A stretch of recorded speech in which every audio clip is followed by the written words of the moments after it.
Today we're going to make a tiny whoop. Let's build that.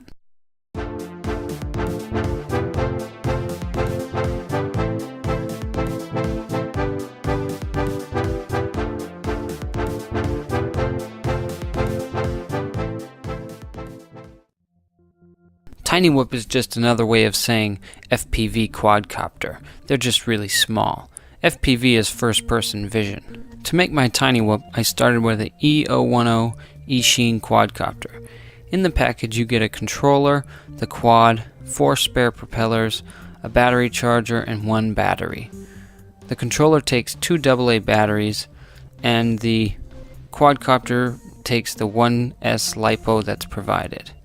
So this is a pretty sweet little toy just in itself. In order to make it even better, let's make it a tiny whoop. One of the things I did to upgrade my quad was I chopped off 2 of the 4 propellers to make them bipellars.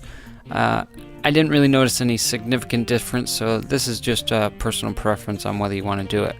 To get your propellers off, just use a small flat head and twist the propeller off the body of the motor, and then put the new propeller on. But observe the rotation, as quadcopters have 2 propellers that are clockwise and 2 that are counterclockwise. So just make sure you keep that in mind when you're swapping your propellers.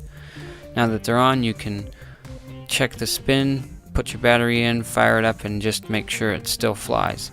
If you didn't get it right, there's plenty of places you can find out the orientation.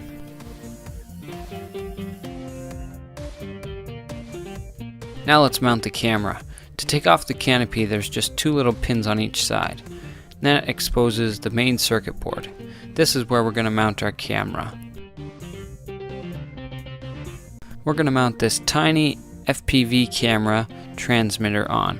It's going to use the battery voltage from the main battery through the pads on the opposite side. Just make sure that you observe your polarity of positive and negative, that way you don't fry your camera. Before we mount it on, we're going to build a camera mount of sorts. So I'm using a product called Easy Mold. It's a 2-part silicone, 1-to-1 ratio. So I'm just taking 2 slightly even balls, and then I'm just going to thoroughly mix these together. You'll know it's fully mixed when it's got even consistency and color.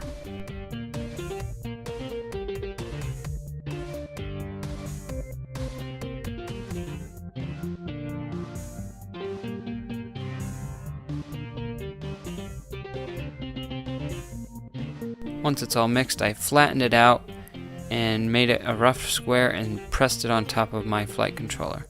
I then embedded my camera, making sure that it's pointing in the forward direction, not the battery side, and then I just kind of molded the silicone around the camera.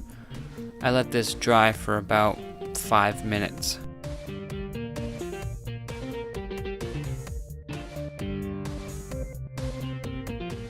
While the silicone's setting, I decided to solder up my camera, so I just put the positive on the left side and the negative on the right side, making sure that those are right based on your battery plug. If you feel like it, I ended up doing this later on, but you can actually get a 1S LiPo connector and actually solder in a plug so that you could then remove and remount your camera later on.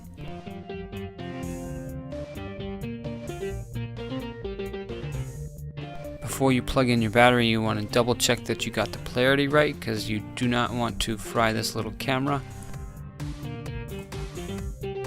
Now that it's all mounted up, we can take the camera off, and the silicone should be dry. As you can see, it made a perfect indentation of the flight controller, and that'll make sure it doesn't slip around. I'm going to trim off all the thin edges and just kind of shape this up.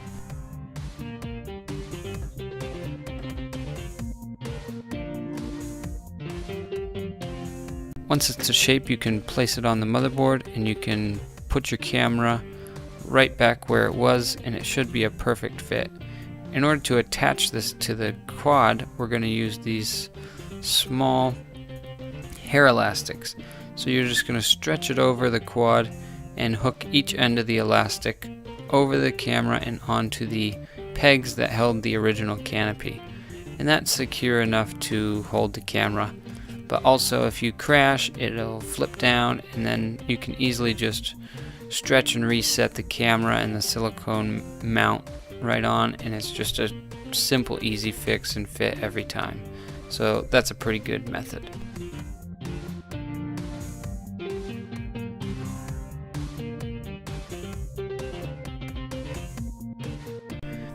Now you can plug in your battery and make sure that your camera is working. You should have a little red light, and you're pretty much ready to go. Fly it around. The last thing you're going to need is your headset. I'm using the Eachine VR 007. It comes with this little whip antenna, but I decided to upgrade to the circular polarized. It uses a RPSMA plug on the antenna, and the circular polarized matches the antenna that is on the camera. Don't worry if you don't want to get the other antenna, they will communicate. So once you power this on and get to the right channel, you've pretty much got live view over the air. It's not a direct link, it's just broadcast and your headset's picking it up. So how about some flight footage?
So I hope you like this project. It's not a whole lot of going on as far as the DIY aspect, but it's a fun little toy.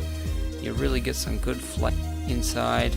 You know, it works outside slightly, but it's kind of small on the small side. The wind really takes a toll on it, so it's just a blast to fly. I know it's not a typical DIY project, but you do have to make it. You can buy them pre-made. The most popular is the Blade Inductrix, and they now sell a prefabbed FPV version, but this was a budget build, and it's a practice so I can learn how to fly a quadcopter. So hope you liked it, hope you enjoyed the video. If you did, give it a thumbs up. Don't forget to share it with your friends. If you have any questions, feel free to leave them in the comments. If you liked what you see and you want to see more, feel free to subscribe to the channel UNI DIY.